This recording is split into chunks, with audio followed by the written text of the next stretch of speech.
Well, hello everybody. As the title indicates, I'm going to be making a Swedish tea ring. Several months ago now, I guess, I was given a gift of two cookbooks on Scandinavian cooking. One is called Scandinavian Feasts, and the other one is Scandinavian Baking Book. And I, of course, with the sweet tooth, I've started with the baking book. I will put one up closer so that you can read the name of the author. Beatrice is her first name, and I will not try to butcher her last name. They're beautiful cookbooks. I really appreciate the gift. I've been, as I say, quite a while getting around to using them. Summertime is a busy time, but now that we're into fall, I'm looking forward to making several things out of the books.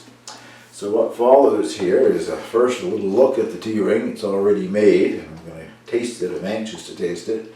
And then after that, the method that goes into making the tea ring, which wasn't all that difficult, really. It looks good. I hope it tastes as good as it looks. Well, that's the finished product. I'm going to taste it now, but it sitting on the tray looks like it might be something that's complicated to do. It isn't really. There's a few basic steps to follow, and I like the finished look of it. It would be something nice to take to a party or to present as a dessert when you have guests, I guess, or afternoon tea or something like that. Let's give it a taste. Hopefully I'm not headless. It's hard to see the screen from the distance that it is away from me, but I think at least I have most of my head. I'm going to take a slice of, I think, just one section. I don't want to appear to be as picky as I would be if you weren't watching.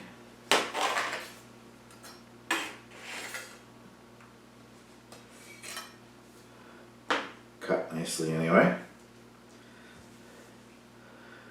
You can see that, or the edges and everything on it. It does seem to be done all the way through. I was a little concerned that it hadn't been in the oven long enough, but it appears to be completely baked. I shouldn't take that great big piece. I'll be chewing it forever and not able to talk to you.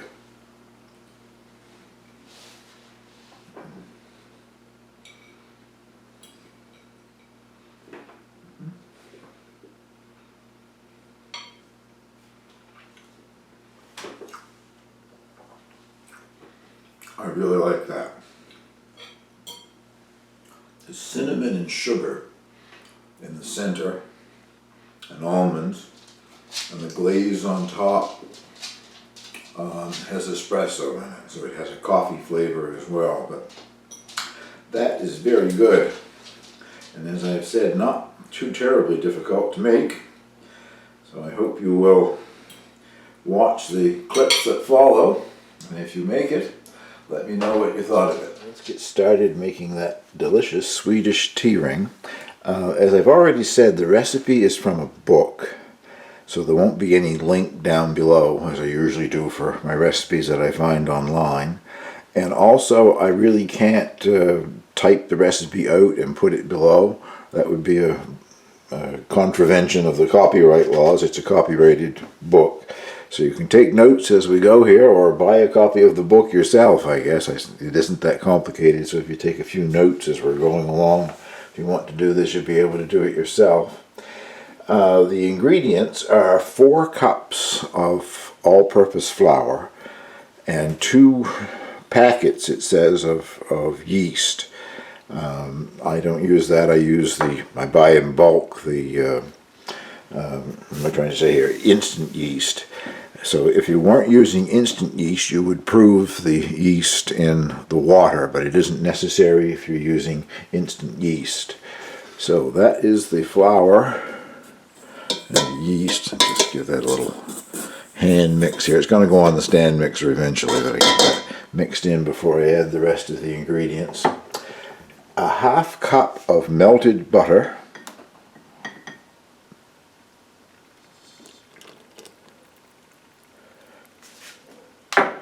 A half cup of sugar,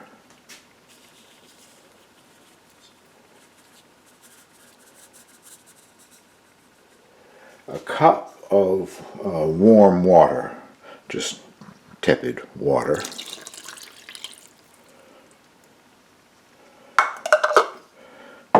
Teaspoon of salt, a half teaspoon of cardamom, and it says that's optional. If you don't like the taste of cardamom, you don't have to add it. And 3 eggs. Usually in recipes it refers to large eggs, standard size large eggs that you buy in the grocery store. Evidently, as hens get older, they lay smaller eggs. I have very large hens. The Chanticleers are one of the largest breeds, and they're still laying very well, but they seem to be laying more of a medium-sized egg, so I'm using 4 eggs. And now we'll put that on the stand mixer. This is a no-knead yeast dough, so I'm not really going to be kneading it. I'm just using the paddle of the stand mixer just to get it well combined.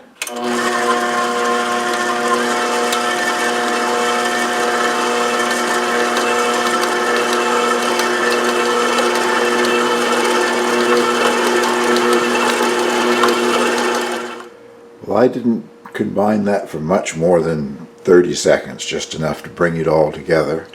It's a very rich, sweet dough with the addition of the eggs and the butter and the sugar.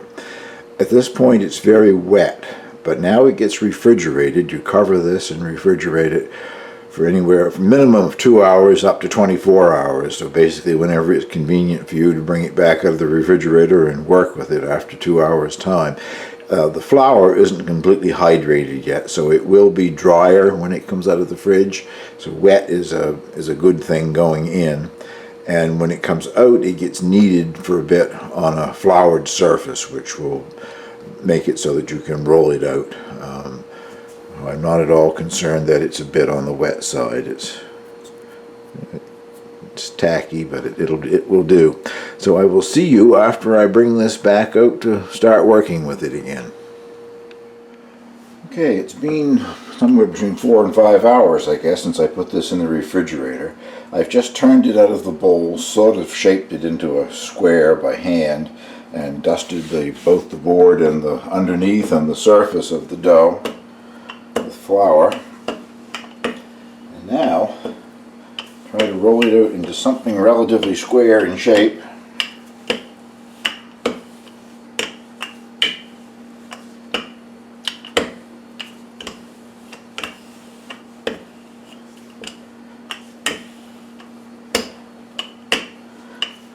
As I thought, I'm getting something that's more round than square, but see what I can do with that later on, I guess.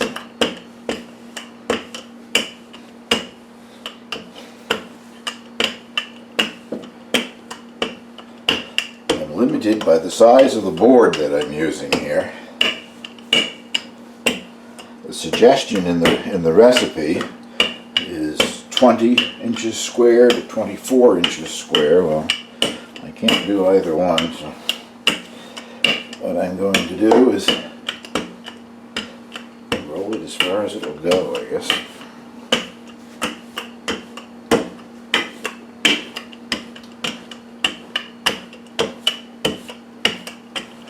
Say it does roll out very easily.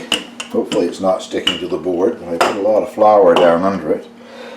I may square it up a bit, but I don't think so. I'll probably leave it just as it is.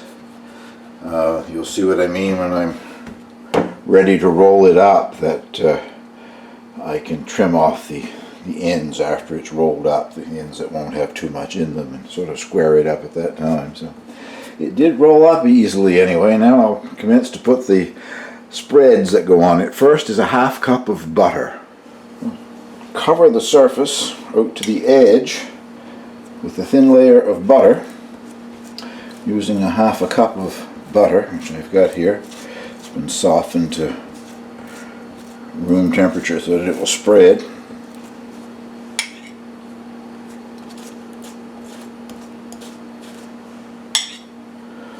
I'm using an offset spatula to do that with.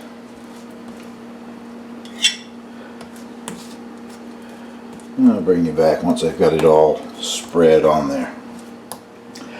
There's the butter spread as thinly and evenly as possible, I guess. Next is a half cup of white sugar mixed with a tablespoon of cinnamon powder, ground cinnamon. And that gets spread evenly over the whole surface.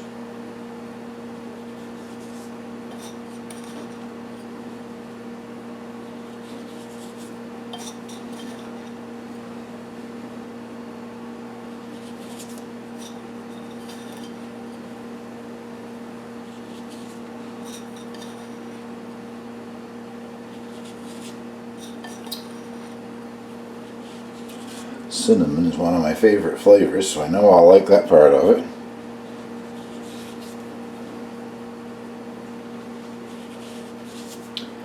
Okay. The last thing to be added is a cup of slivered almonds.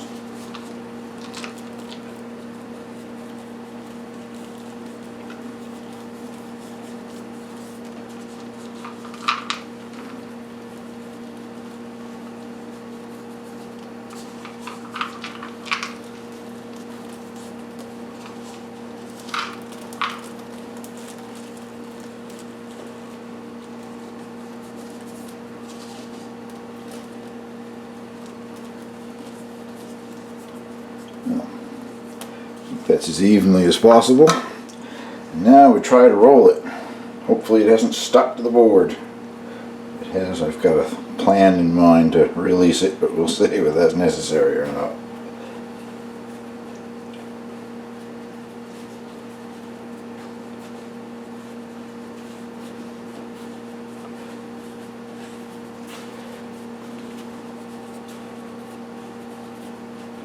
So far so good. Shouldn't jinx myself.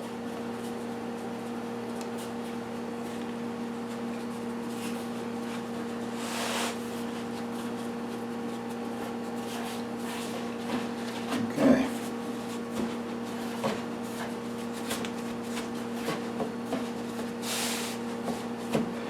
Now I'll bring you back when I'm ready to put this on the baking sheet. Okay. It says to try to join the ends together, but a lot of these ends on mine don't have anything in them, so snip those off.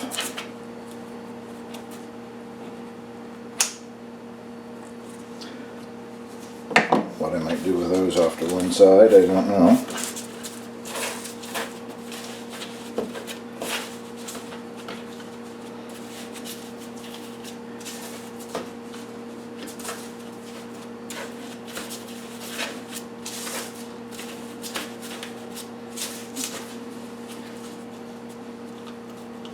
I think that's going to actually stick together there. I don't think it's that critical either. Now it says at about ½ inch or inch intervals, whatever you prefer, with a perfectly clean pair of kitchen shears, which I have just finished washing, you make snips all the way around here, not going the whole way through.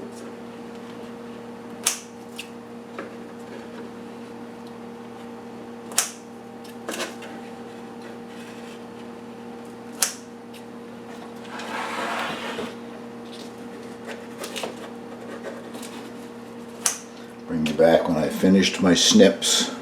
There I have finished snipping, and now you try to lay each one sort of over on its side a bit,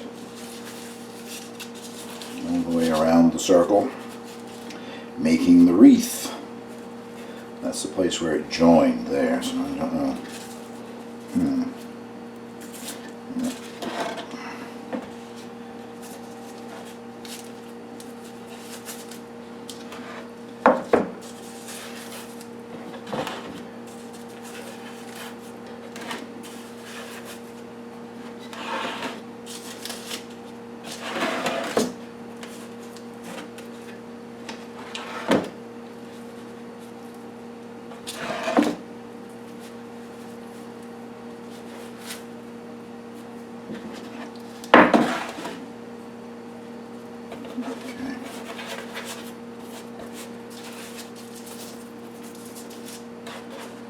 My wreath isn't perfectly round.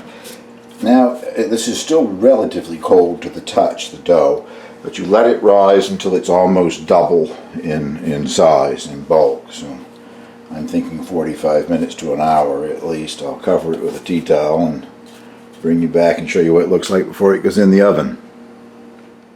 Well, it's had about 50 minutes. I would say it's close to double in size. It now gets baked in a 375 degree preheated oven for, what does it say, for 15 to 20 minutes. So I'll check it at 15 minutes and see whether or not I think it needs to go for the other 5, I guess, and show you it when it comes back out of the oven. Well, while it is in the oven baking, I'll make the glaze that you paint on it after it comes out of the oven. 2 tablespoons of hot coffee or milk. I'm going to use espresso.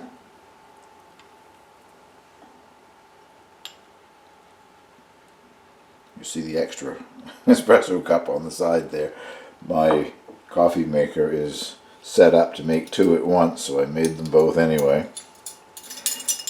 And a half teaspoon of vanilla. The actual recipe calls for a half teaspoon of almond extract. I don't have any almond extract, so I'm switching to vanilla.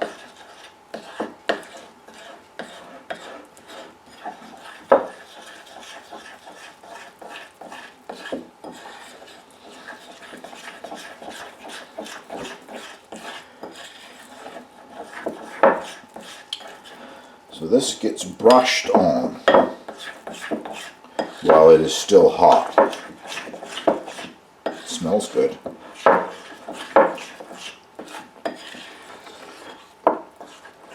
Bring you back when everything is ready and comes out of the oven.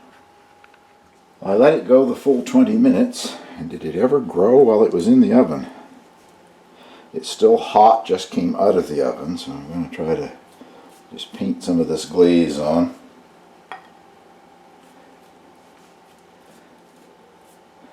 I've seen it, I looked on YouTube. There aren't any photographs in the cookbook. I looked on YouTube, a lot of times they're decorated with maraschino cherries and that sort of thing. I've got a thing about maraschino cherries, I don't like them. Too sweet or something, I guess.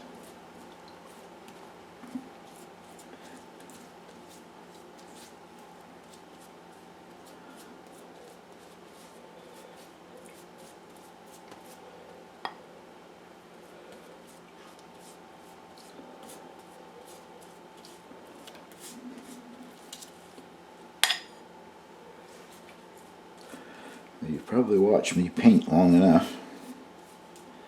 I will try to get it on a tray and show you what it looks like on the tray while I'm waiting for it to cool down so I can cut it and eat it. I think that will all do for the glaze,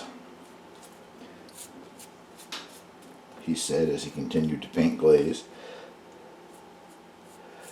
So I'll bring you back in just a minute or two here, after I hopefully have transferred it to the tray. Well, I managed to get it on the tray. That part wasn't too difficult. I had it on parchment paper, so I just slid it off. But getting the parchment paper out from under it was a little more interesting, but I did manage without breaking it up. I will say at this point it smells delicious, and I kind of like the looks of it. So you will have already seen me sampling it at the beginning of the video. I'm sure it tasted as good as it smells. So if you like this and want to give it a try, I don't think it's all that difficult. It's a little bit involved in making it, but definitely a more interesting dessert than I've seen in a while. Nice presentation. Thank you very much for watching.